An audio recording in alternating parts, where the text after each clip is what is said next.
PodcastOne presents the Steve Austin Show Classics. All right, everybody, welcome to the Steve Austin Show. Coming to you from the Broken Skull Ranch. Riding down a dirt road in my 96 Ford Bronco. We got the windows open. If you hear the wind blowing through here, my air conditioner's broke. And I've had so many problems with the maintenance issues out here at the Broken Skull Ranch, I ain't got time to haul this damn thing in and get the air conditioning fixed. Welcome to the family-friendly show. This is Steve Austin. Riding down the road with my good buddy Ted Fowler, 361 on Twitter. And I told Teddy, I said, hey, man, I got to make up about 30 minutes of content for the part 2 of my Bray Wyatt podcast. And so I said, man, Teddy, I don't know what to talk about. We just got finished with Thanksgiving, and that was a big blowout. Are you glad Thanksgiving's over? Yeah, very much so. Very much so. God dang, man, I had a blast. My family was down here, my mom, my dad, my sister, her kids. I guided my niece, Emma, on a hunt, and she killed a wonderful 9-point buck. Thing will probably go, between 135 and I think 138, and it was fun watching her do that. We couldn't put Neil on anything. And then my brother and his wife came down. You were here, and it was a big blowout. And then they busted out the guitars last night and started singing. But, dude, my family has been here for 5 days. And, man, when you're entertaining. I drank so many damn beers, ate so many pecan pies, pumpkin pies, and all the turkey and dressing. Dude, we got to go back to six-pack Saturday night because now I got to get my weekly beer in. I'll go back to my little one glass of wine. How are you feeling on a physical level? Because we've been able to start stringing consistency together with our workouts, but my nutrition plan has went out the window. Physically, I feel good. I feel good with the workouts we're having. It's just all of the food. Like I said yesterday, I feel like I'm carrying around twins. Been eating so much. Yeah, get back to our regular program. What I got to do, though, I got to get back on my water because normally, in L.A. or whatever, I always like to drink about a gallon of water. Right. A lot of people don't drink enough water, and I'm probably drinking like one of those 12-ounce bottles a day, and that ain't quite copacetic. And then my damn IPA beer is a little bit high calorie. And I don't really feel like I've gained a ton of weight. It's just the fact that, after I got through with Broken Skull Challenge, gearing up to come down here, and then when I got down here, it took me a week to just de-stress and start relaxing and getting into a groove because I'm coming from L.A. in the city, that routine that I had, and that work schedule from 2 back-to-back reality shows, and now it's almost like I come out here and I, don't know whether, how to get back on track. Jumped on the mower a little bit, started cutting. We got a lot of grass to cut. And you're down here for the long haul now for the rest of deer season, right? Correct. Yeah, until, mid to tail end of January. Pretty good little vacation. Now, we got deer season going in full swing here. Now, we haven't been seeing all of our good deer yet. It's been so green. The deer really aren't coming to corn. But yesterday I was sitting in a particular deer stand and saw, one of our bigger bucks that we've been watching for a couple of years. And, man, I was happy to see that deer because sometimes it's so green out here in this brush country. Because of all the rain that we've had, and we've been lucky to get this rain, but we ain't seeing the deer yet. And I'm thinking, hey, man, where did all of our deer go? So that was a joyous moment, and I had my camera. I always carry my camera to the deer stand, folks, and I had this long-ass lens on there, and I thought I was getting these great pictures. And for some reason, somehow, I pushed a damn button on that camera, and all my pictures looked like it was just midnight out there in broad daylight, and you can barely see the horns on one of the best deer on the ranch. It felt like someone kicked me in the stomach. I was mad as a damn hornet. Have you seen anything good, Teddy? Some decent deer, nothing on the top shelf. But, it's still early, it's still hot. Let me make sure this recorder's still going since you're... Oh, yeah, man. not only having problems with the recorder, the camera, too. God dang it, man. Well, we lost 40 minutes of content the other day, and we turned that show when y'all listened to that show. It was a damn good show. That was a redo. But anyway, we got the record button. Hey, Teddy, let's switch gears here, man. All right. You and I know each other about 8 years. You've been a pro wrestling fan for how long? Long time, 20, 25 years. Okay, we got a little bit of time to kill here because I need 2 segments before I continue my conversation with WWE Superstar Bray Wyatt. And let me go ahead and preface this.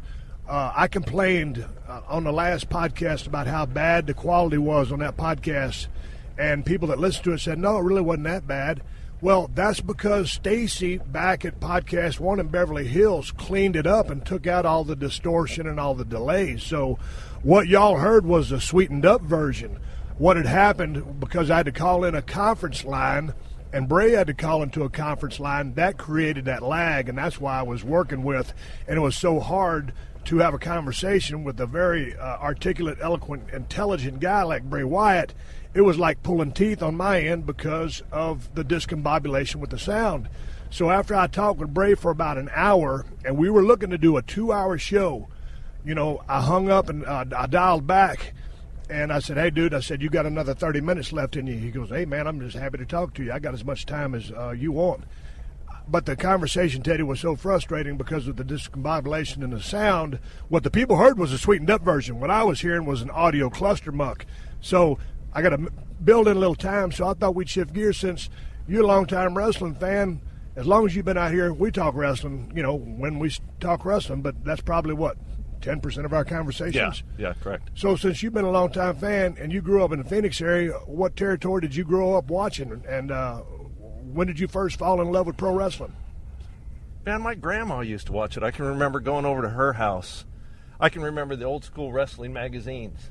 The guys with I remember how scarred up their foreheads were from always, cutting themselves. And I can remember my grandmother yelling at the TV, getting all fired up when a wrestling match was going on. Well, let me ask you something. If you saw those old pictures of guys from all the blade jobs that they're doing, what did you think about that? At that time in your life, you got to be thinking, what the F? I thought what is wrong with these guys' heads? Yeah, I thought those guys were some of the meanest individuals on the planet. They just, the way that they carried themselves and that appearance, somebody that would get in a fight, which was a fight, the way that I saw it, and to get that bloody, like, holy cow, man, I can see getting a bloody nose or a bloody lip, but how hard you got to get hit to have your forehead bleeding? What did you enjoy? I just remember when I grew up in Edna watching, and I've told this story so many times, I give you the condensed version, changing channels, finding Houston wrestling, smoke-filled arena, 2 guys, it was dimly lit, and fighting over a championship gold belt.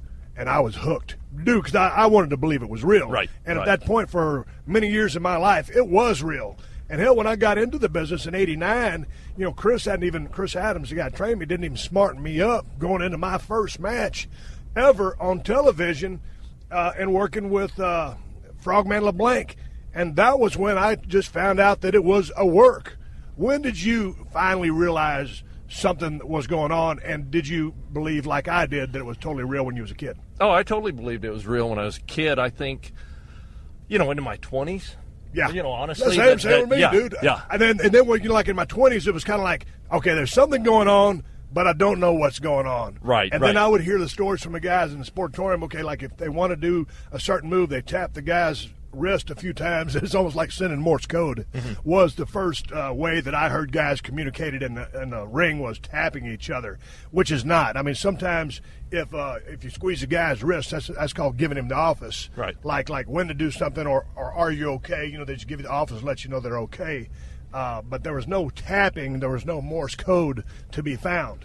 See, I remember the first time you told me that about, squeezing a guy's wrist, to make sure he was okay. Right. And I was, I was just flabbergasted. I was like, man, I had no idea you guys did that in the ring. Why would you worry about if the other guy, if you really truly hurt him? Yeah. But it makes sense. There's so much unseen stuff that goes on that if you're sitting in your living room watching it, you got no idea. So it's cool to sit here and talk with you about it and learn about it. It's very okay, cool. So then if I turn the microphone over to you and I say, okay, Ted, we're riding down the road. You got any pro wrestling questions? Man, did you ever, really dislike a guy just for whatever reason and have a match with him and, try to hurt him? No, man, I never did that. There was a couple of guys, like when I finally got a little bit of stroke at Stone Cold, that I chose not to work with just because I didn't really want to work with them. But it wasn't because it was really to protect my gimmick than anything. Or if I just didn't like somebody, that was when I had the power that I could veto a storyline.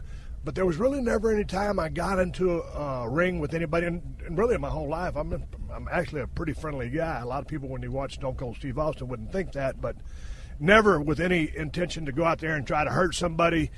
And then again, man, dude, I wasn't the biggest guy in the territory, wasn't the smallest guy in the territory, so there's been a lot of guys that go in there with that mentality, and they're not the.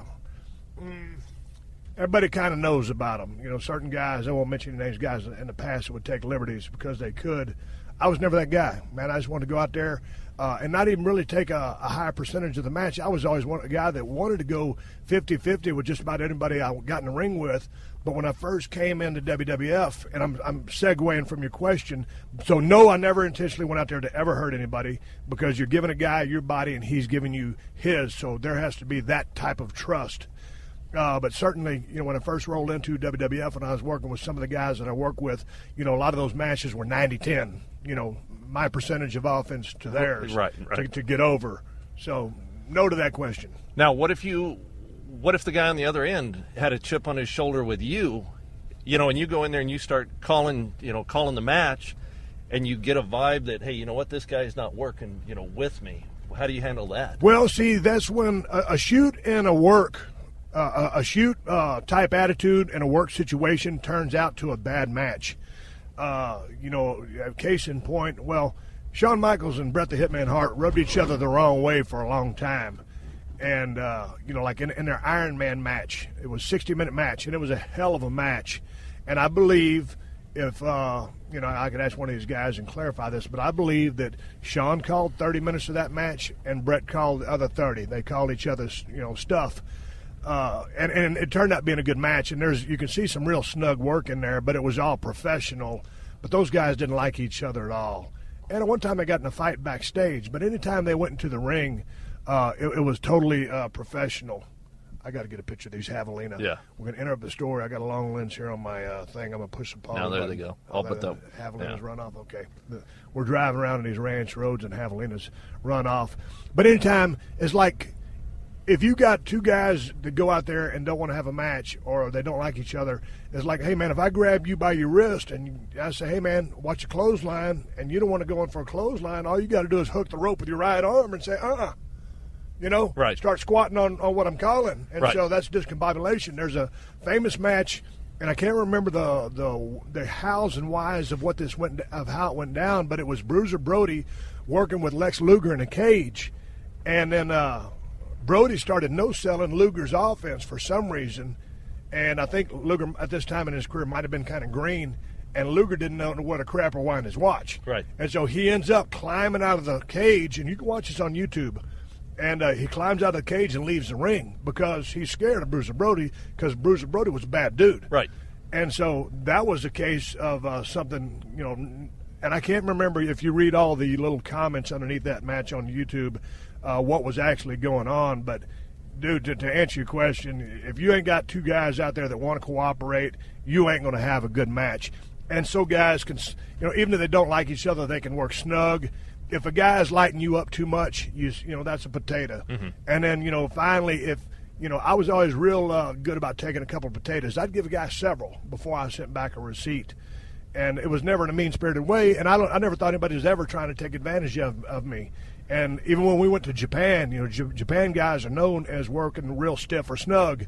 And when I was going over on my first trip, I'd only been in the business a couple years. So I was a little, I was wondering how it was going to go down. Right. And Arn Anderson was on the same trip with me down there. And, of course, Arn had been to, I think he'd been to Japan a couple of times and was obviously a very, very good professional wrestler, one of my favorites. And nobody ever tried to take advantage of Arn. He was the enforcer, and he had that credibility, that body of work. I hadn't had the body of work that he had, but nobody tried to stiff or snug me. And if they did, I like to work snug and stiff anyway, but over there they call it strong style, and I wasn't really a big fan of strong style where they club the hell out of each other. So that's about the extent of bad things going. Now, certainly there's going to be other people, if you ask the same question, they might have went out there, but you can count on probably 3 fingers the amount of shoot matches that happen in a pro wrestling ring. You go back to some of the Danny Hodge days when Danny Hodge was a badass wrestler out of Oklahoma. He was a legend, one of Jim Ross's good friends. He was a Golden Gloves boxer, and he was, he was a couple of time All-American wrestler. And Danny's probably, 72, some odd years old. Now, Danny had these grips. His hand strength was so strong that if he just grabbed you by the wrist like that, you would go uncle. And that's how he won a lot of his matches back in his amateur days. And he could squeeze apples and bust them. There's an old legendary story of him going into a hardware store and just grabbing pliers and just crushing them by the handles and breaking them. So there was a couple times I think Danny Hodge had come to Jesus meetings with some guys in the ring, and once they knew what was up, they didn't proceed to try to, do anything to Danny, because Danny was one of the saltiest guys in the history of the business. Did Vince ever have to, I get it, everybody's a professional and you're doing your job, but did Vince ever, get involved after the match, and kind of say, hey, you guys knock it off, or what happened here, why, I'm sure there was a lot of meetings about stuff that happened in the ring. I know one time Ric Flair was working up in New York, working for Vince, and I think he was working with Savage. I could be mistaken, but nonetheless, for some reason at that time, Vince had a little bit of a hard-on for Flair, and Flair didn't do exactly what Vince had wanted. And, of course, Ric Flair, in my opinion, one of the greatest professional wrestlers of all time. He's my favorite. Right. And so he kind of knows what's going on and how to go about doing it, but he didn't follow Vince's specific instructions. And so they sent him back to the ring, and they did basically the same damn match, but did it to Vince's direction of what he wanted. So there's been several times when promoters have had, and Bill Watts, Bill Watts was legendary in Mid-South territory, and Jim Ross could vouch for this. He would tell you exactly what he wanted, and it was then you'd go out there and paint the picture, but he would give you the broad strokes of, hey, man, here's how it's going to go down. Now, you guys go out there and work your ass out, but here's the finish, and here's what I want to accomplish with this match. Right. How do you deal with, in your mind, the way that your character, where your character is going. You know how you want to be, viewed by the public. When Vince or whatever promoter you were working for wants you to do something that goes against the grain of where you want to go, how receptive are they to your suggestions? That's an outstanding question. You got to be able to stick to your guns. It's like, when many times in my career they say, hey, man, we want you to go out there and do this, blah, blah, blah, whatever. And I'd just look at them and say, hey, man, my character wouldn't do that. Right. And I can understand you want to push the boundaries or the limits of some stuff. It's like when I turned heel. I totally was able to jump out of the box and do comedy and all kinds of stuff that I would have never done as an aggressive babyface who worked with a heel work style. But as far as knowing your character and being able to stand up for your character, that's what's kind of lacking today with regards to a lot of the WWE superstars. They're forced to go out there. Not forced, that's a bad word. A lot of people don't feel they have the stroke or the weight yet to say, hey, this is my character, and I wouldn't do that. When the writers are saying, no, we've been telling you what to say, this is what your character would say. So you've got to have that belief and live that character. Bray Wyatt's been an outstanding example of someone who's been able to stand up for his character because he's evolved into Bray Wyatt from Husky Harris, third-generation wrestler, and it's a political tightrope that you walk, and there's etiquette and there's manners to how you argue your side of it. You don't just go in there with no stroke or just say, hey, F you, I wouldn't do that. You got to say, hey, that sounds cool, but I'm not really feeling it because my character would do this. Mm-hmm. It's all about the relationship and how you nurture and present your side of the scenario. But yeah, I was famous for doing that. But I was also bad. Triple H one time said, hey, man, a lot of times Stone Cold would come to the locker room, and this is not really on a character thing, but just a big idea thing. We're about to shoot Monday Night Raw. And I would roll in. They say, hey, Steve, this is what you're doing. I say, no, I ain't. And, well, what do you want to do? I don't know, but I ain't doing that. Right. I never would offer up a suggestion or an alternative game plan. And so a lot of people thought Triple H was blasting me. No, he wasn't. He was telling the exact truth. I was kind of a prick back then if I didn't like creative. But don't get me wrong, I couldn't be a prick when I first got there as a ringmaster. I walked to the ring like a deaf mute with Ted DiBiase talking all that trash for me. So, but when I could turn into Stone Cold and I really believed in myself and we started drawing money, that's when I stood up for myself. Could you, the management always, or do they always want to know a little bit of what you're doing before you go out? I mean, can you just be tight-lipped and say, you know what, I ain't saying nothing to nobody about anything until I get in the ring, and then it'll be a surprise to everybody? Well, sometimes you can still pull that surprise out of your ass and do that. But, I mean, these days, I mean, with the way the cameras are working, and I don't know how many cameras they've got running these days, but you always have your hard camera. And, like, if this steering wheel that I'm holding in front of me, this is square, okay, the hard camera, the one that's in the bleachers mounted, might be on this side. So a lot of guys will work the hard camera, and then you got all these other cameras that are floating around and handheld. But there's so many different cuts, and you know, if there's a specific part of the match which they want to make damn sure they don't miss, you know, there's some blocking, as you would say in the acting. But yeah, there's a little bit of 4-1-1 exchange these days. The way the business is, there's a lot of that. So they know camera angles. They kind of have a grasp of what's going to happen. But that being said, you know, anything could happen at any time. There's a lot of guys who, when they'll pin a guy in the ring, they'll pin, and when they go for the pin, they're always looking at the hard camera because they want their face to be right there in the hard camera. Now, see, when I worked, I never worked for hard camera, ever. Right. They had 8 cameras there, and if you've got a handheld, and we know the finish, it's going to be a stunner or whatever it's going to be. Someone's going to be looking up at the lights. Right. And I just, I never wanted to. I had so many things going on in my head, and just from a creative standpoint of listening to the crowd's reaction and calling stuff on the fly in the ring, or working off a fishbone menu of things that I knew I was going to do and executing, the last thing I ever wanted to worry about was which way I was facing and which way my opponent was facing. I didn't care. Yeah, I didn't care. That was one thing that I didn't concern myself with. Interesting. Now, the writers, the number of writers today is far greater than what it was back when you were going. Yeah. Did you ever try to, hang out with those guys, have a beer, let them hang out with you as a person to kind of get a feel for, how you are and maybe work off of that? No, man, I never really hung out with the writers too much. Back in the day, and it's interesting because this podcast that y'all listen to on Tuesday, I just got finished interviewing Vince McMahon with on Monday, which is on live. And so me and Teddy are filming this the day before. We're going to Tulsa tomorrow. But this is afterwards as you watch that and you listen to this. What was the question? Oh, hanging out with the writers. Yeah. Back in the day, Vince used to book the territory with Pat Patterson in his mansion in Greenwich, his crib, out by the swimming pool. And they would just be out there with a long ledger notebook with pencils, and they were like making matches and doing cards and booking towns.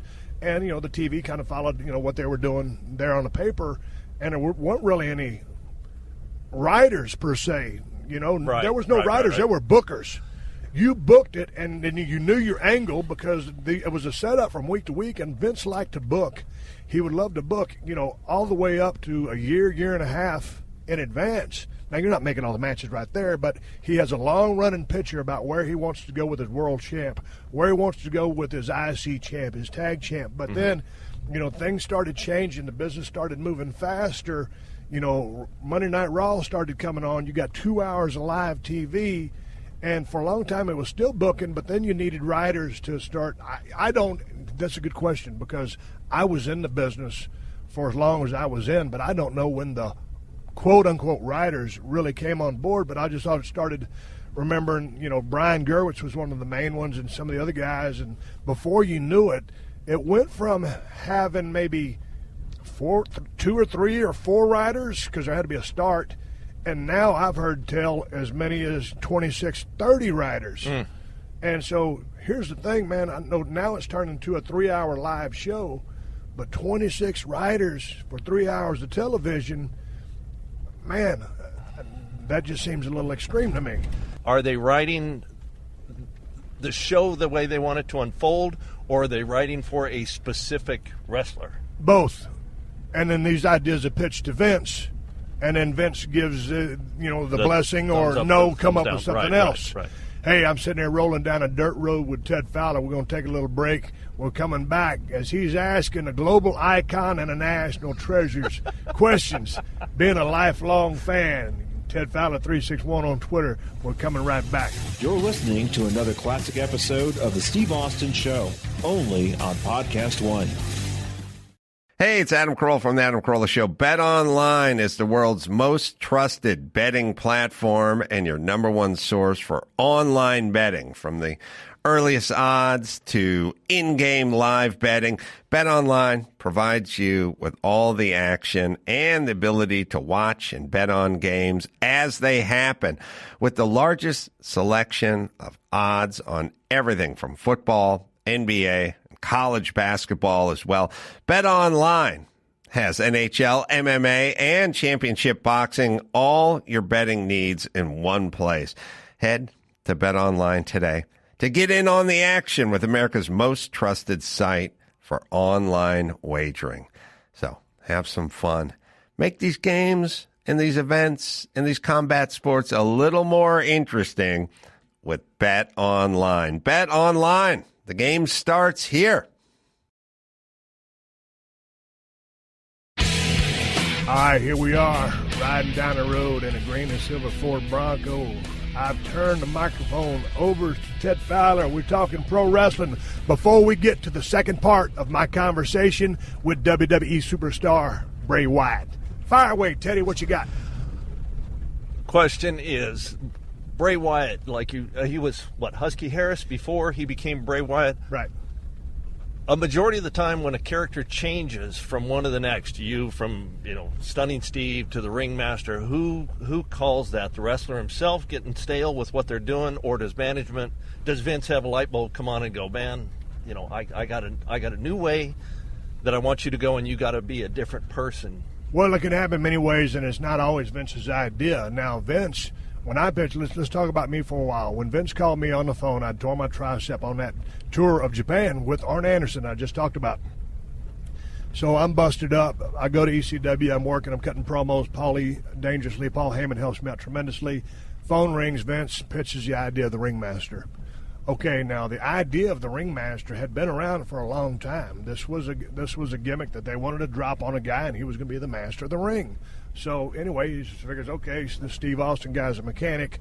He would be okay for this Ringmaster idea. And I saw some of the old drawings from back in the day, and it was a way more high-tech look and finish than what I had when I first came into WWF, which was just money green trunks, which they wanted me to wear because the money green trunks was the same color money because Ted DiBiase, the $1 Million Man, was my manager. Mm-hmm.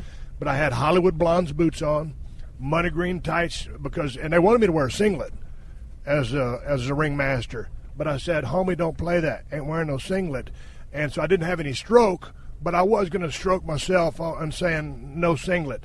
So when I rolled into WWF, that was his idea. And I knew at 6 months it wasn't going to work, and that's when I came up with the Stone Cold thing. And so that's when I pitched that to them. Now, here's the thing about Vince. He's always willing to listen to an idea. If you got a better idea than his, and don't get me wrong, at first, Vince doesn't care whose idea it is. And he's okay with taking credit for your idea as well. But at the end of the day, Vince is a businessman. I kind of say that as a rib. But with the Bray Wyatt thing, he's a third-generation wrestler. Blackjack Mulligan is his grandfather. Mike Rotunda, IRS, you remember him, is his father. Barry Windham and Kendall Windham are his, uncles, I guess, or cousins, whatever it is. And so he's a third-generation guy. He's a pretty big dude. He was, I think was an All-American wrestler and or state-level wrestler in high school and college, won a championship. And so when he comes out, Bray has that wrestler's type body. He's not all muscled up. Right. He looks like a bodybuilder. Yeah. So that name Husky Harris kind of lent itself to his build. And if, like I was watching, it was interesting in talking to him, when I watched some of the old Husky Harris videos or vignettes or interviews, you could see that little bit of Bray Wyatt in him back then, just the way the guy talked. But he hadn't developed into that character yet. So I think, once he kind of crapped out with Husky Harris, he approached the office. And, I think it was, like you said, he talked with Dan Spivey with the Waylon Mercy gimmick, which was a hell of a gimmick way back in the day. And he saw the movies that he watched, Cape Fear, and I believe that was his pitch to them. Interesting. I know when you got hurt when you were wrestling Owen and he dropped you on your head, obviously you had more of the match lined out than what you got to work. You ever wrestled somebody and them get injured during the course of the match, and how do you handle that? I mean, I know you're he's going to let you know, hey, I just pulled something or I can't continue. How do you wrap that up if it's 2 minutes into the thing? Dude, that's a total improvise, overcome, and adapt. It's a great question, but you're flying by the seat of your pants, and obviously you know what kind of time you got when you go out there. Well, whether you're working a house show match or a television match or pay-per-view. Now, I think under most circumstances, had I got dropped on my head at a house show, I don't think I would have tried to finish that match. I'd have just laid there. Right. But, when I was working with Owen, I got dropped on my head. There was a kiss my ass stipulation that the loser was going to have to kiss the other guy's ass. Hey, man, I was Stone Cold Steve Austin. Now, I was supposed to go over that night with a Stone Cold Stunner. But, I got dropped on my head. I was paralyzed. I was a transit quadriplegic for about a minute. Scared the hell out of me and really messed me up. But I'm figuring, man, I wouldn't even think I'm Stone Cold Steve Austin. It's been how I operate as a competitor. I must finish the job at hand.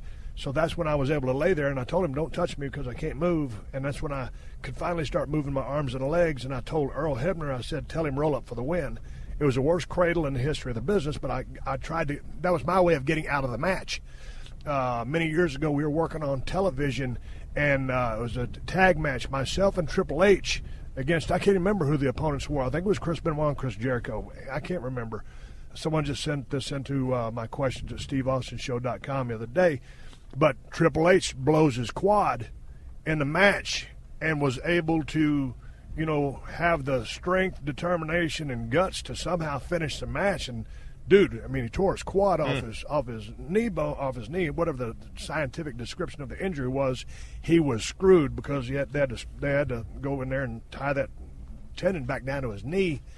But you just do what you got to do to make chicken salad out of whatever has been dumped in your lap, and that's just improvisational skills and common sense. And sometimes, it's just a flat out ring the bell. We got to have medical things go. We've got to have medical personnel out here. Check this out. We're at the Royal Rumble. I think it was the second Rumble I was ever in, my Battle Royal, and I was supposed to be the fourth guy out. It might have been my first, as a matter of fact. So your first year in the company, and you're going to be the fourth to last guy left in the ring. That's a pretty good rub. Yeah. You've weathered the storm from 30 WWF superstars, and now you're number 4, and going down to 3, 2, 1, and whoever wins that gets the big push. So anyway, I was doing a spot with I believe it was Fatu. I can't remember, one of the Samoans, and man, he had a lot of baby oil on, and all the guys were oiled up, and so the ropes were very slippery. So I was going to do a deal where he does something to me, and I was going to take a bump over the top, hang on to the top rope, come back in the bottom. Well, zip, boom, lost my grip, fall out on my keister on the apron down by the guardrail, and I'm thinking, oh, man, I'm the new guy in the company. They're trying to give me a little bit of a push here by letting me be the fourth last guy in the damn squared circle with 3 other badass superstars, and I blow it? Really? So I'm sitting there out on my ass, and I believe Sean was going over in that Royal Rumble, or he was an integral part of the finish. So, what I've got to do is, this is live. This is at the San Diego Sports Arena. There's 20,000 people there. It's on pay-per-view. I got to let him know that, dude, everything that, I had to do to, help you with the finish of the match, I'm gone. Yeah, you're on your own now, pal. So anyway, I'm sitting out on my ass, and Shawn Michaels, one of the greatest in-ring performers in the history of the business, and he can make chicken salad out of anything. So anyway, as I'm on the floor, I get up, and I make eye contact with Shawn, and I just kind of held up my hands. I mean, in a kayfabe style, I'm not just saying, hey, I got dumped on my ass. Here's a signal. Mm-hmm. You must do something and overcome this tragedy. Right. I just give him the Iggy, with the visual cue, like, dude, I'm out. I screwed up. Mm-hmm. And so I don't know how Shawn fixed that. I'll even remember the finish to the Royal Rumble. But sometimes things happen that you can't control, and the rest of the guys just got to go on the fly. And that's when one guy will step up, and he'll be that ring general and come up with a general plan that's copacetic. Right. If someone's got a better idea, you call it and get it done in the process. Right. Yeah, that's interesting. You think the old school wrestlers work more snug than today's wrestlers? I wouldn't say more snug. I would say a frog's hair more believable. There's a lot of guys that are snug right now in the business. But there's a lot of sloppy work right now in the business, and I'm not saying that as a knock on the talent. I'm just saying because it's a very green crew. Man, you got to work your ass off for a long time. Like hell, I was watching the WrestleMania 13 match with myself and Brett, and at that stage in my career, I think I've been working 8 years, and that night, my working punch, I really thought it was more like a push punch than a punch. And being very critical of myself or my work, I was not, and I had a good working punch, but it wasn't on that night. So I think the older guys who had been seasoned and there were more veterans on the roster, I think the work was a little bit more, I would say, credible, not necessarily more snug. But you take a guy like Ricky Morton, you could take a guy like Bobby Eaton. Everything they did looked like $1 million, and it felt, I'm touching Ted's arm. I mean, that's the pressure you felt, but it looked professional. Yeah. It looked tight. There was no gaps. You grab a rear chin lock on a guy, there's no gaps in there. It's snugged up. That's the kind of things you would see on a veteran crew. And so, anyway, to answer your question, again, that's not throwing current talent under the bus. I'm just talking when you talk with a veteran crew and a green crew, there's a big difference in the kind of work you're going to get out. And that comes from a psychological standpoint and the actual mechanical work itself. Now, you guys, the wrestlers in the locker room, I mean, you're talking to, Bret Hart or Shawn Michaels, not those guys in particular, but younger wrestlers, trying to, give them a little insight, a little critique, their performance. Did, the Stooges, did those guys ever come to you or the other wrestlers and say, hey, you know what, this is what we think you need to polish up a little bit? Yeah, man, you're talking about the Stooges, you're talking like Briscoe, Patterson, Slaughter, those guys? Yeah. Oh, yeah, well, man, because those guys are highly respected by everybody in the locker room. And, man, when I first came in, I came in as a ringmaster, had a very physical, aggressive style, but, they were pushing everybody else that they had brought in before me. They're pushing, Mick, they're pushing Mark Henry, they were pushing Vader at the time, Johnny B. Bad, who was Mark Merrow, and I was kind of, like Plan 9 from outer space. But once the bell rang and I had a very physical style, those guys they would come up to me, and I'll never forget this. And George Animal Steel, Blackjack Lanza, Jerry Briscoe, Patterson, they said, hey, kid, he goes, you keep doing what you're doing. He goes, and this is before I turned into Stone Cold, but they could see the future or see that the work style was the bottom line with me. And they would tell me, he goes, if you keep doing what you're doing, you'll get over. And it's going to take you longer to get over because you're not a gimmick like these other guys are. With all due respect, they were more character gimmick oriented than I was as a ringmaster. I was still that mechanic. But they told me, if you keep doing what you're doing, you'll get over. And it ended up being very true. And anytime any of those guys would pull you aside and get in your ear, dude, that's just nothing but respect for those guys that would, give you some 411. It's like I like to try to help people out these days too. And going back to my USWA days when I was breaking in Dallas, Texas, I would ride down the road with Skandar Akbar and Bronco Lubitsch. And, Skandar was a manager at the time who had wrestled. Bronco was a referee at the time, but had wrestled for a long time. And I was riding in the back seat. I can't remember. I think it was a Delta 88 that Bronco had. And we would ride to some of the towns in Louisiana because, I didn't have nobody to hang out with. I wasn't really one of the boys yet. Right. I was just kind of breaking in. And listen to those guys tell me stories and talk about the psychology of the business. And, all those guys like, Jerry Briscoe, all the advice that those guys gave to me and all the other guys, it's very much appreciated. And you damn sure learn. Like Pat Patterson, a genius at finishes. And so, yeah, it's those discussions with those vets. And those guys like Arn Anderson, the guys that are agents these days, they're helping these guys out because there's not a whole lot of guys that are still in the business that have been around as long as these guys that know the ins and outs of being a heel, a babyface, the mechanics of psychology, and the crowd manipulation skills. So, yeah, those guys are worth their weight in gold, in my opinion. And, speaking of guys that are worth their weight in gold, Jim Ross. I mean, I talked to Jim. You've been outside several times while I've talked to him, been down here at the ranch. But there's a guy who is nothing but chock full of a whole lifetime experience in the business and can look at things so objectively and can be the best devil's advocate on any kind of business decision, booking decision that really is walking around on planet Earth right now. I don't consider really, with regards to finishes, Pat Patterson's great, but just general day-to-day working knowledge of what and how and why this should be done or that should be done, he's the guy.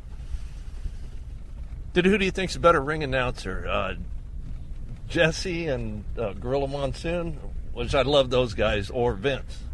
Calling the shots. Oh, dude, you're going back into the kind of old heyday type stuff. Those guys were the right time for the right the right voices there at the right time. I loved Jesse and Gorilla. Oh, Gorilla! And then and a lot of people that thought Gorilla was an average announcer. I loved Gorilla and the chemistry those two guys had together. And all of a sudden, you bring Bobby the Brain Heenan into the mix, and then you had because back in the day when Vince started announcing, I think it was '71. Vince Sr. was having a hard time with his commentary guy, his announce guy. So Vince always wanted in the business, but Vince's dad didn't want him in the business. And when the announcer wanted too much money, Vince Sr. said, "Hey, I'll see you down the road. And oh, by the way, Vince, we need you to start doing the announcing." So Vince was basically a white meat, babyface announcer, and very proper and respectful, and told it like it was. And then he kind of started spinning it up, and he was very excitable. And so some things he did which were way over the top were kind of like, maybe not so much. But because he knew the big picture, and he was very, sometimes the displays of athleticism and those silly things that he said weren't so great. But I really enjoyed Vince on commentary because I appreciated his enthusiasm for the product. See, I was a big fan of Gorilla Monsoon and Jesse. Those guys, they had me cracking up. Tag teams. We've spoken about this, right. The absence of them. I know when you and Brian were a tag team, there was a lot of them back in the day. You can make more money as a singles wrestler than a tag team, yes or no? Yes, because, when it all comes down to it, if you're working in that main event spot, you got to split that. They're not, like Jim Ross just did a podcast about it, how wrestling payoffs are made. And, I think he ruffles some feathers. But at the end of the day, that formula has kind of been around for a long-ass time. So let's look at it this way. Because if you want to listen to that, you can go find the Jim Ross podcast. It was a recent one, and listen to him break it down in a scientific fashion.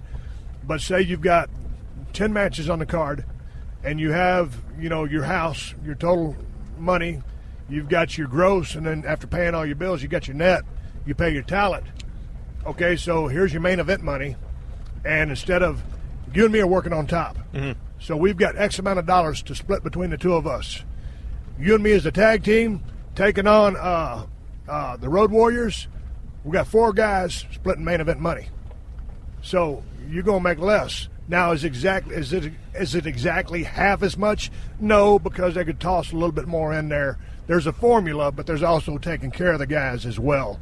But theoretically, in theory, and really, yeah, you're going to make less money as a tag match. You're probably going to make less per person than you could as a single if you were a highly successful single. And there's been great tag teams, like let's take the Road Warriors. Those guys separately, maybe they wouldn't, in theory, got over like they did as individuals the way they did as a team. Right. So that would say, hey, we're going to make more as a tag team than we are as a single because we're better as a tag team. Get it? Yeah. From the business standpoint, does a tag team, bring in as much revenue as a singles match? Would they ever have a wrestling event where the last match, the main, was a tag? Oh yeah, man, all the time. You go back to the Midnight Express days, Rock and Roll Express days, some of the greatest tag teams of all time and the legendary feuds they had in there. And there was the proof in the pudding. I mean, a lot of times they put Midnight and Rock and Roll, I think, on the B squad, and they were outdrawing the A squad, which was Flair, Dusty, and the proof was in the pudding. So make no mistake about it. You get two badass tag teams with, four badass stars, you can damn sure outdraw two singles guys any day of the week. But anyway, we're going to wrap this part of the conversation up. It's time to get to my conversation with WWE Superstar Bray Wyatt. I appreciate Ted Fowler asking me some questions and helping a brother out on the podcast. You can check him out on Twitter at TedFowler361. We'll catch you down the road. You're listening to another classic episode of The Steve Austin Show, only on PodcastOne.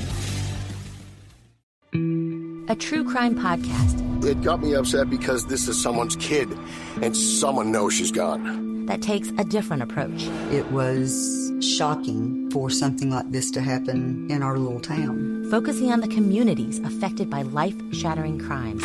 It made news throughout the entire region that these two people had been shot while they slept in such a safe community. To give a new perspective on the devastation crimes can cause. It was shocking for something like this to happen in our little town. Featuring cases from quiet towns to bustling cities and interviewing the people closest to the case. My first thought was that it's an unusual location for us to have a homicide. Listen to the true crime podcast City Confidential and step beyond the yellow tape to learn just how far a crime can reach. There are certain cases in the history of Boston that I think sort of define the city. I think this is one of them. New episodes of the City Confidential podcast are available every Thursday. Available wherever you get your podcasts. Steve Austin. Unleashed. Here I am sitting on my ass in the Broken Skull Ranch. All I did was hit the stop button and then hit the record button because I got some slow download speed to divide these two shows up. All right, Bray, how you doing? You feeling good? I'm feeling great, man. Man, when I look at some of my some of my favorite matches of all time, there's been some hellacious matches against, technical wrestlers. Looking back, some of the things that you witnessed, what would be some of the favorite matches of Bray Wyatt that you were not a part of? One match that I've taken a lot from in these past few years is Shawn Michaels and Mankind at In Your House. Right. Yeah, just the violence and the pace of that match in particular was, it was incredible. And some of the unique things that Mick could do attached with the unbelievable in-ring ability of Shawn Michaels.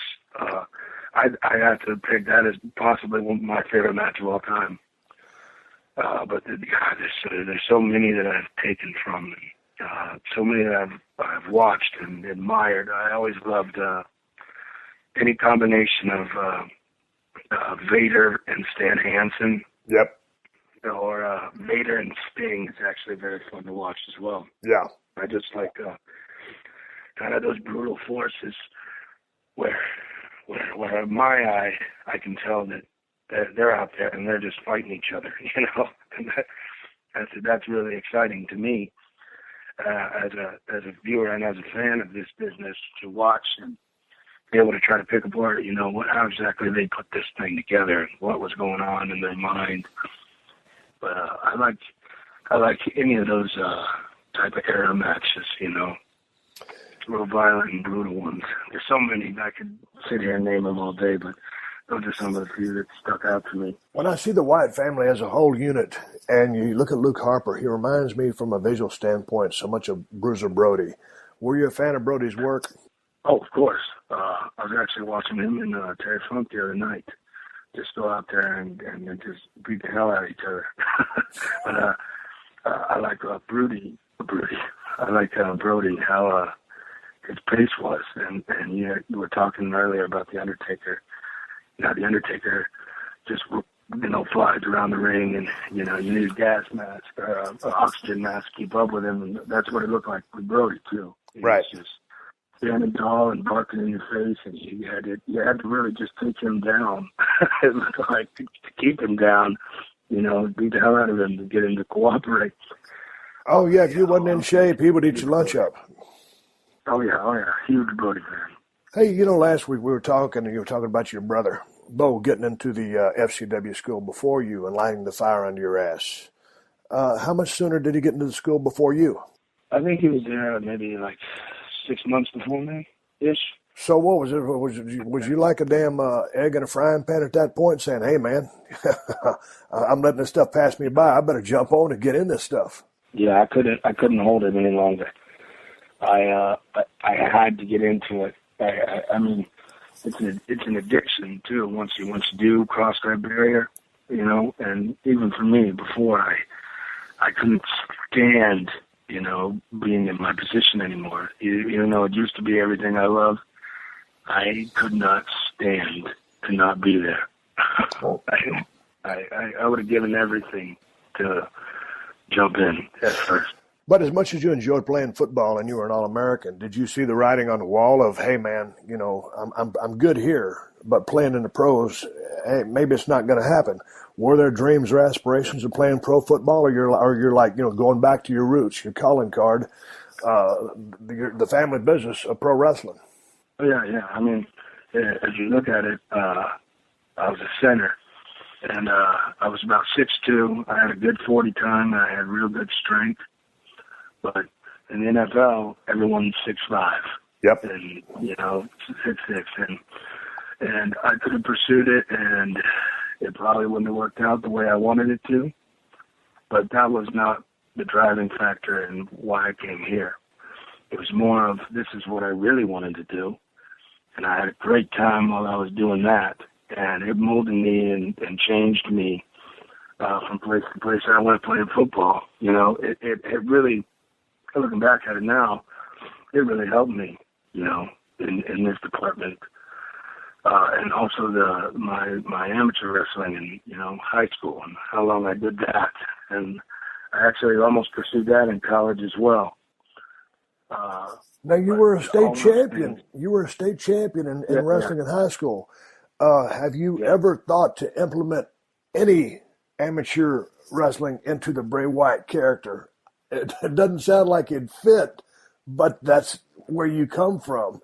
Have you used any of that background? Well, I think, to explain this in a rational way, I was very unorthodox, even in amateur wrestling.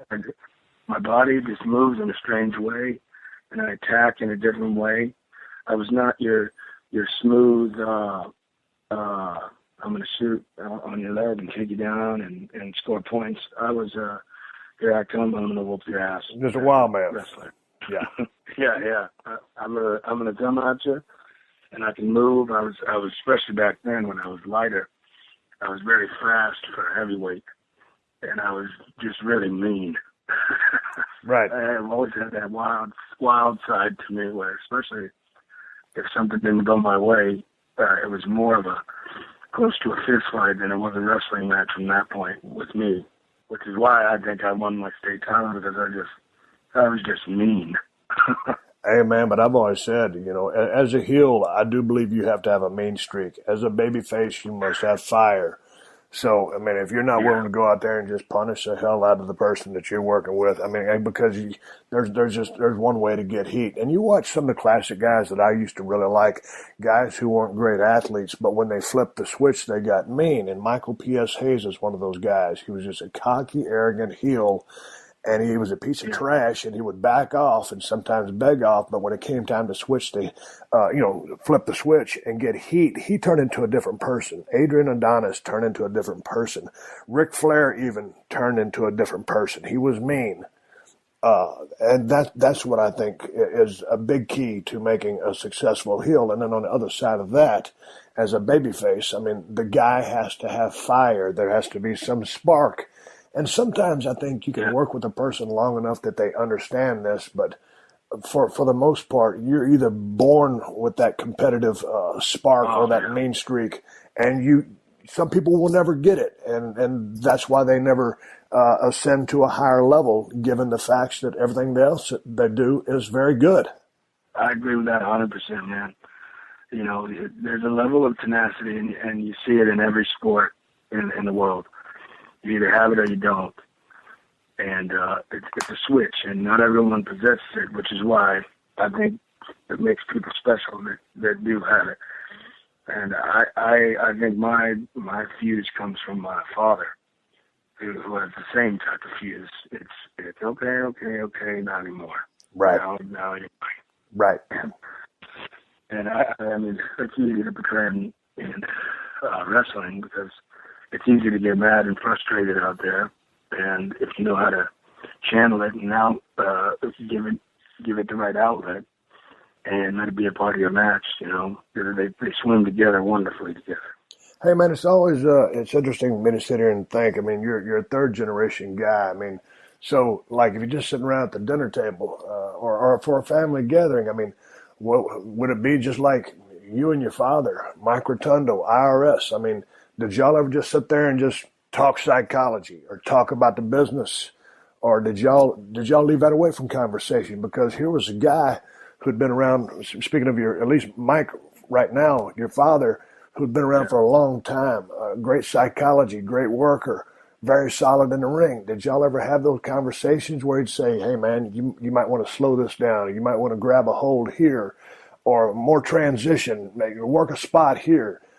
Did you borrow any psychology from your father?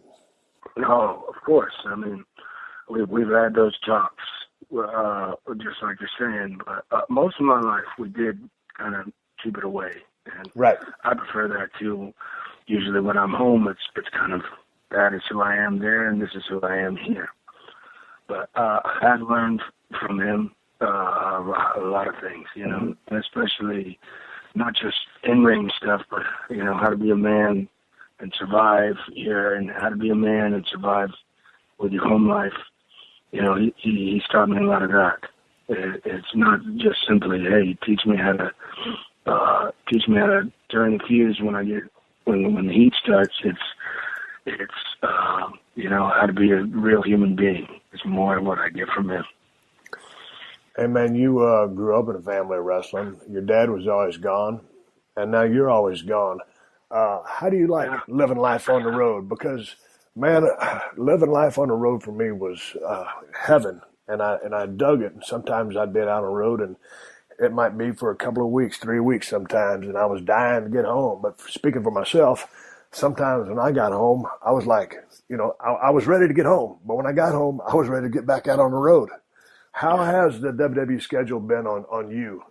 Has the grind okay to deal with? Is it pretty much 4 to 5 days a week in the ring? I mean, back in the day, we were working double shots on Saturdays and Sundays, which totally sucked ass. I don't recommend double shots for nobody. But and then once I got enough stroke, homie didn't play that. So how is life on the road for you? Do you dig being on the road? Hey, man, when you get a chance to call a few shots, you got to call a few shots. How you like living on the road, Bray?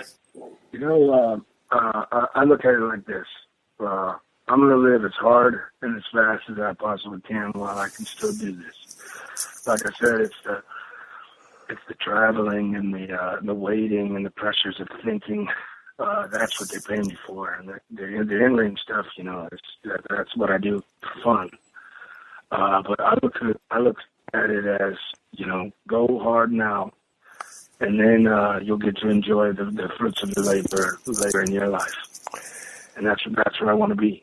I want to provide as best I can for as long as I can, so that when I'm done, I'm done, and I'm going to stay around where I live, and I'll be able to enjoy all the hard work I put in my entire life.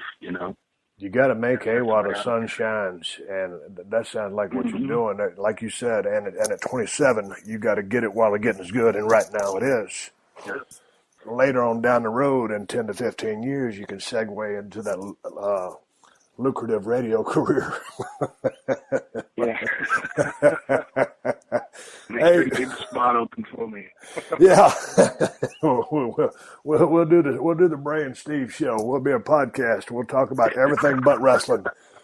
Hey man, talk to me about your brother Bo, because I know y'all don't talk about the fact that you guys are related on WWE on Monday Night Raw or SmackDown, anything like that.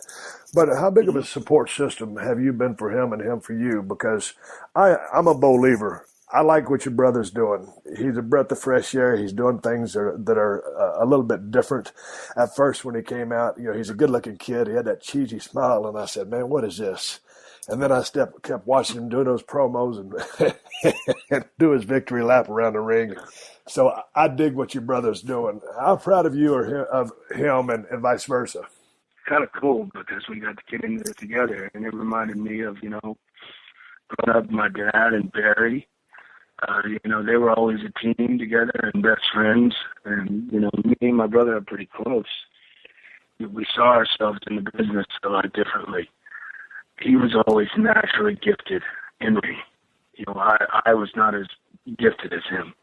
He, when he's in the ring, he reminds everyone that watched him of Barry. And unfortunately, his time in the WWE, he hasn't really gotten a chance to show exactly everything that he can do, because he can do a lot. Right.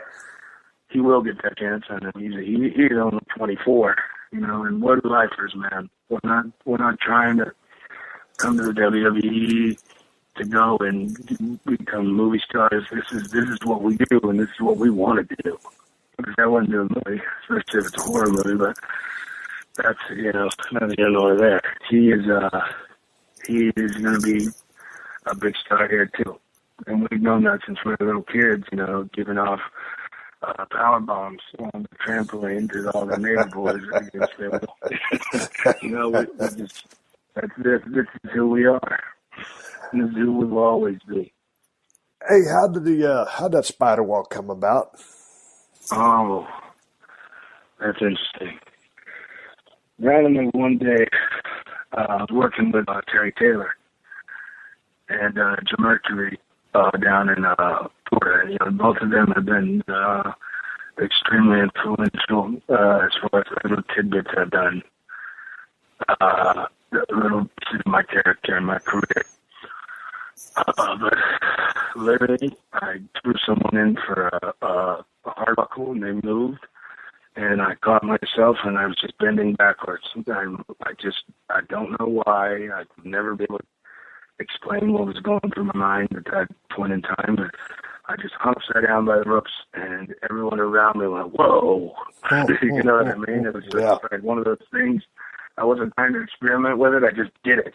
And it evolved later on down the line. I was at a live event somewhere, and I was just hanging there, and I go, man, I wonder if I could catch myself.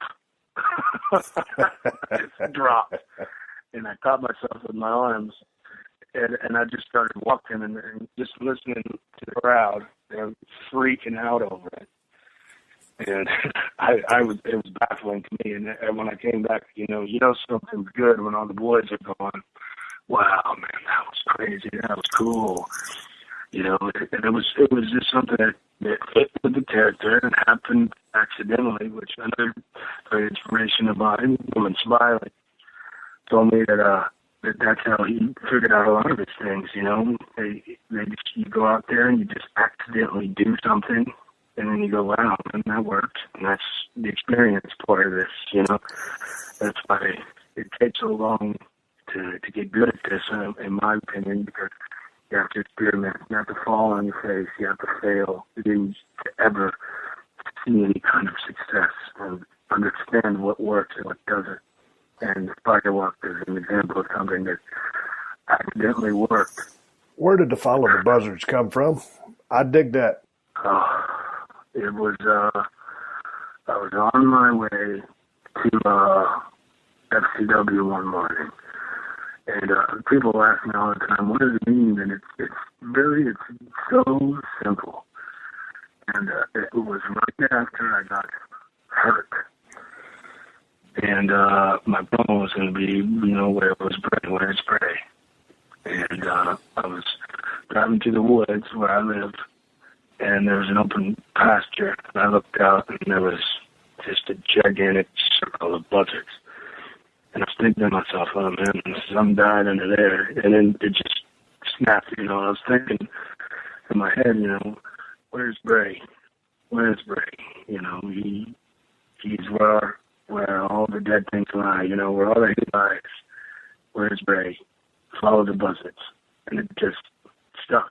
It was something like, it was right in line with Bray. Everything he says is so confusing, but so rational. And if you follow the buzzards, then that's where they led you to Bray. You know, what is normally a bunch of buzzards, follow you to death, basically. Hey, man, I'm on WWE.com. I'm looking at your merchandise. How much of a hand do you have on the creation of your merchandise? I'm not really a huge, hey, get me a T-shirt out now type of guy. That's not really who I am. But when they ask me what I want, I say, give me death metal shirts, because that's what I think is cool. And I don't like shirts that just to collect and use a pro wrestling shirt. I want my shirts for those who know it was done for something, but everyone else who sees it goes, man, that's a cool shirt. that's basically my input on that. I dig the buzzard logo, and to follow the buzzards, man, that's a money maker for the next 10 to 15 years, just off that one thing. But these moccasin slippers and the boots and some of the other stuff, I don't know about, but I'd be marketing the living hell out of follow the buzzards, man. But my point is passive income. You got to take a few bumps in the ring and tell a story and get some heat on somebody and put your body on the line to get paid in the arena business. But this is that income that you can make, and still you gotta remember you're a commodity, you're a product, and you got to be able to look at that side of it. So this is, again, as I was talking to earlier about Cesaro and offering my comments, I'm offering my comments here, which are not solicited by you. My observation is they need to work on your merchandise a little bit better. These damn little dolls they got on the front of this shirt are pissing me off. I see the damn Wyatt family is way more aggressive, way more cool than, like you said, Gwar, along those lines, Zombie, Danzig. That's the vibe I'm feeling. So, and you don't want to just go out there and wear Bray Wyatt shirts, because that wouldn't be your character or your gimmick. I dig that. But when people go to WWE.com and go to check out your merchandise, they've got to have some cooler stuff than this for you. And again, that was said by Steve Austin, not by Bray Wyatt. Bray, as we speak right now, I'm chilling at the Broken Skull Ranch. It's deer season. This is a big part of my life. This is a big part of who I am. It's what I do. I come out here. I have 2,100 acres, and I have four-wheelers, and I have Polaris Rangers, and I like to be by myself because I'm a hermit.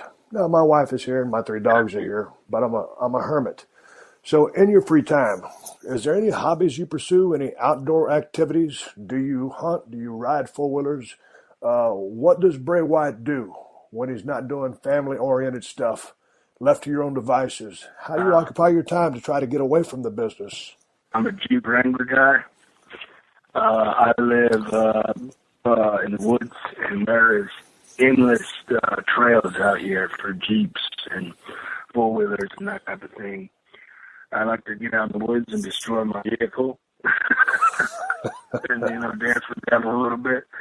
I like the water. I like to be out on the water and around the water. I spend some time down at the Keys. I got some family down there. And, I like to fish. I like to spearfish, catch lobsters. Hunting has never really been my thing. Yep. Just because I just never really was around it. But I think that spearfishing is just such an intense way to hunt, because I like the feeling of I'm not just waiting for them to walk by. I'm also watching something that could take me out too. I like the thrill of being in danger and hunting at the same time. So spearfishing is something I really enjoy. It's just. Well, that being said, are you an adrenaline junkie? Are you a guy that would jump out of an airplane and just go parachuting because they needed a thrill? My feet stay on the ground or in the water.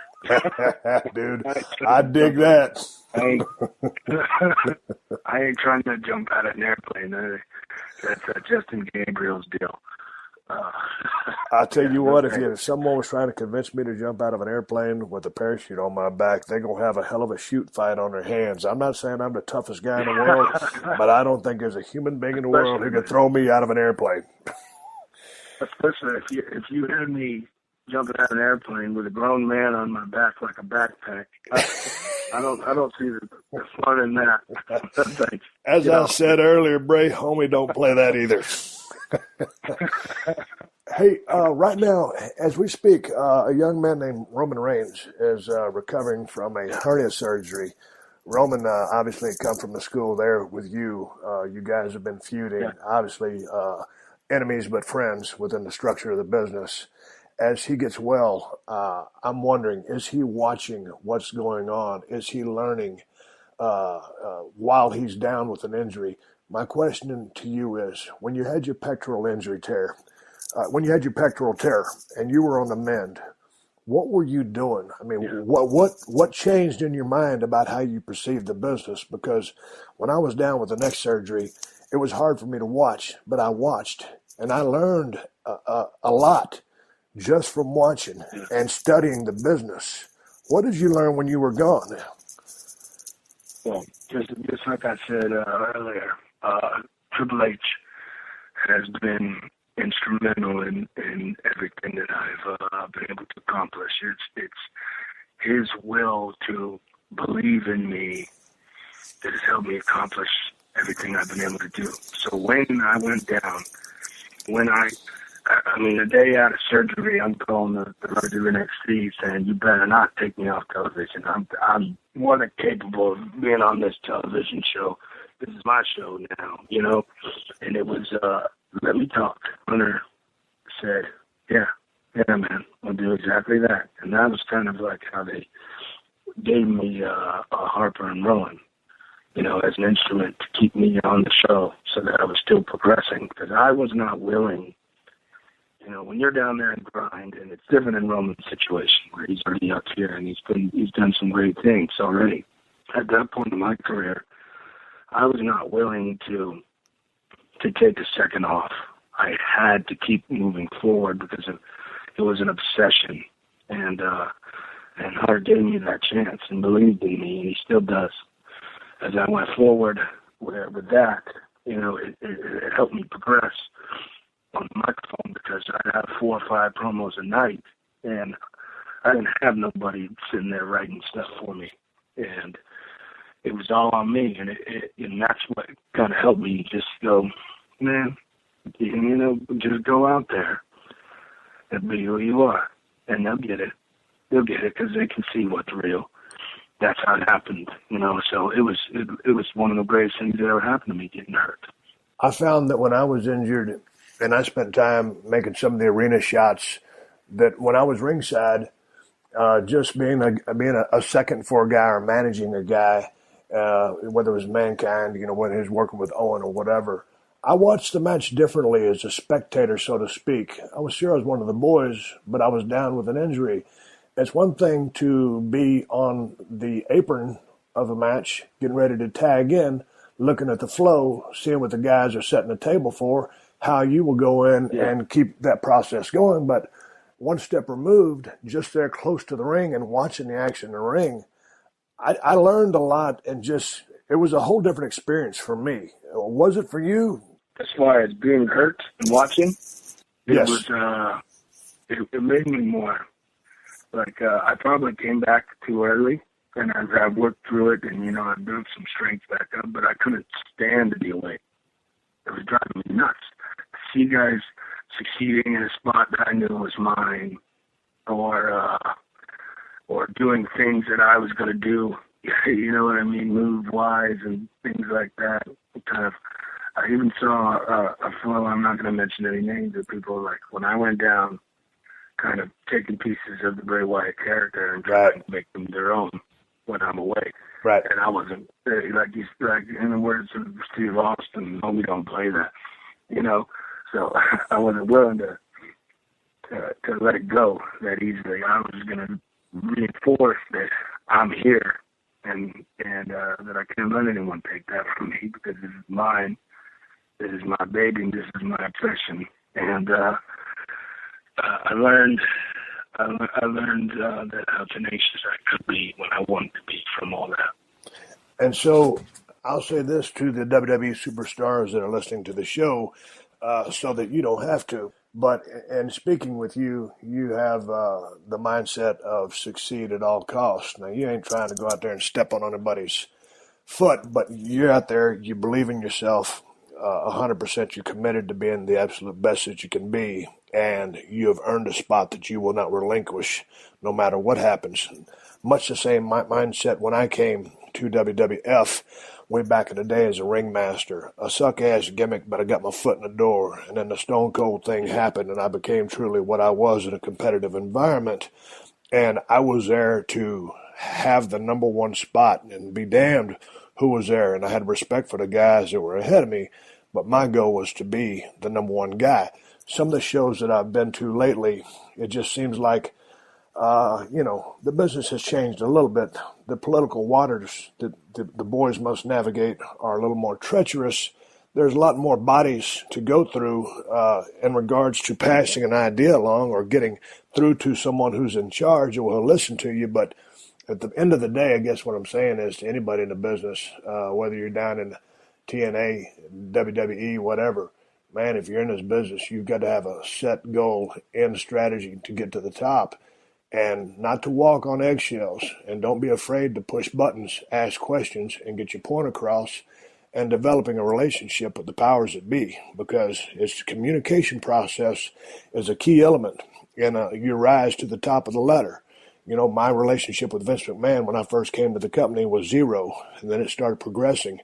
And the higher up on that card you get, the more depth that relationship gains, and it's trust and it's respect and it's a business partnership.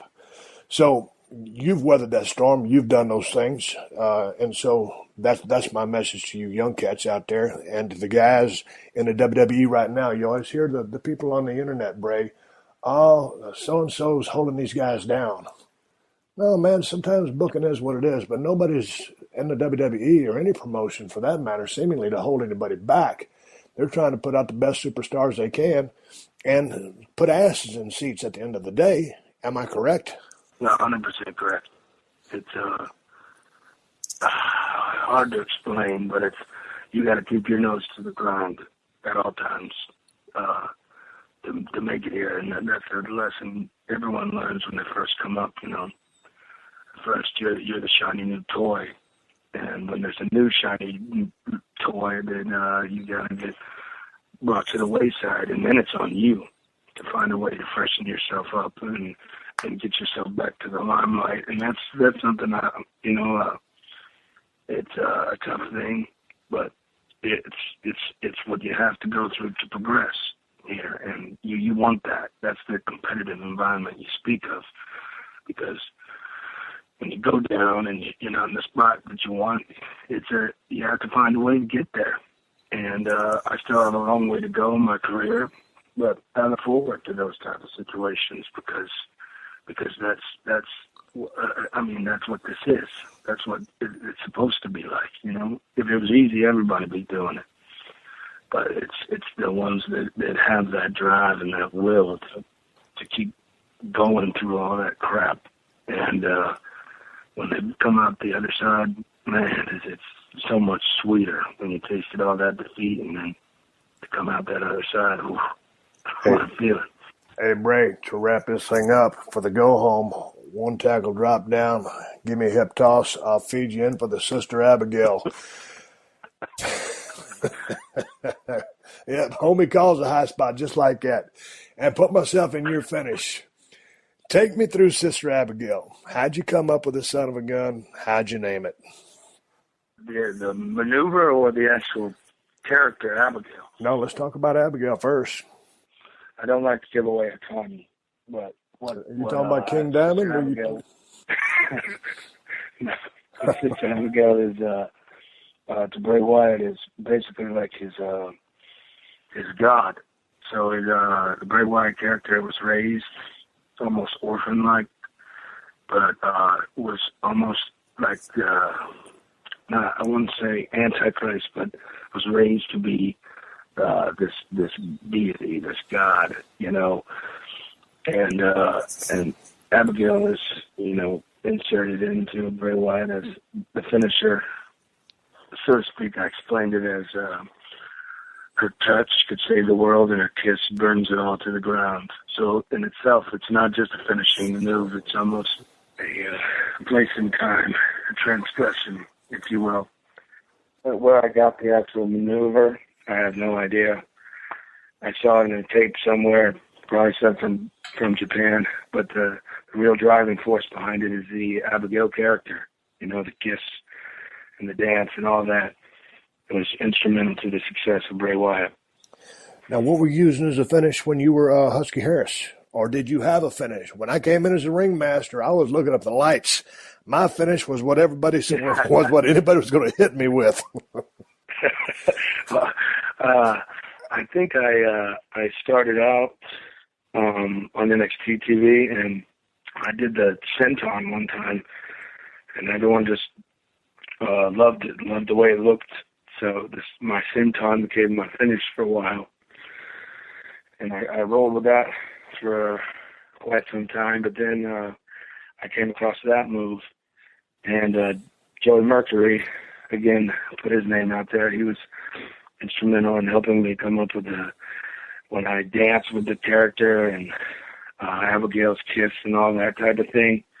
You know, he helped me come along with all that, but the senton was my original finish. But see, the thing about that Sister Abigail I like is no matter how big you are, who you are, whether you're, that dude that wears that white bull outfit or you're 7 foot tall Big Show, you can give that thing to anybody. And that's important when you're trying to come up with a finish, because if you're doing something that a top guy ain't going to take, you got the wrong finish, because you ain't never going to get to give it to him. Yeah. and it is like, that's kind of the rule of thumb whenever you're given a finish in developmental is, hey, man, can you give that to Big Show? And if your answer is yes, then it's a go. If not, then maybe you can use it for today, but we're going to try to come up with something different for you in the future. And an honor it has been to give it, actually do it to Big Show and prove to everyone, yeah, look, I can. See? It's kind of an honor in itself. Well, Bray, I'm going to wrap this conversation up right here, man. It was good talking to you. I've been a big fan of your progression since you got in the business. Obviously, I stated earlier, every time I cross paths with you, which is very seldom, I enjoy speaking with you. Keep up the good work, keep up the learning process, and keep up the hunger, because, as you know, that's what it takes to stay on top and to keep furthering the progress and carry yourself to the holy grail of being a world champion, putting asses in seats, living out your dream. Right on, man. I appreciate the time. I look forward to the next one. All right, Bray. We'll catch you down the road. Appreciate your time. Thank you. Thank you for joining us for another classic episode of The Steve Austin Show. Please leave a rating and review on Apple Podcasts and tell your friends. For more Steve Austin Show, go to PodcastOne.com. That's PodcastOne.com.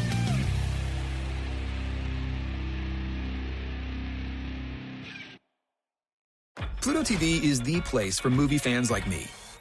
And TV fans like me. They've got something for everyone, and it's totally free. You can binge laugh-out-loud sitcoms like Frasier. And rewatch cult classics like Higher Learning. Whether you're in the mood to solve a little crime before bedtime with NCIS or Tracker. Or curl up with a surefire hit like Forrest Gump. Run, Forrest! Pluto TV has thousands of movies and shows, all for free. Pluto TV. Stream now, pay never.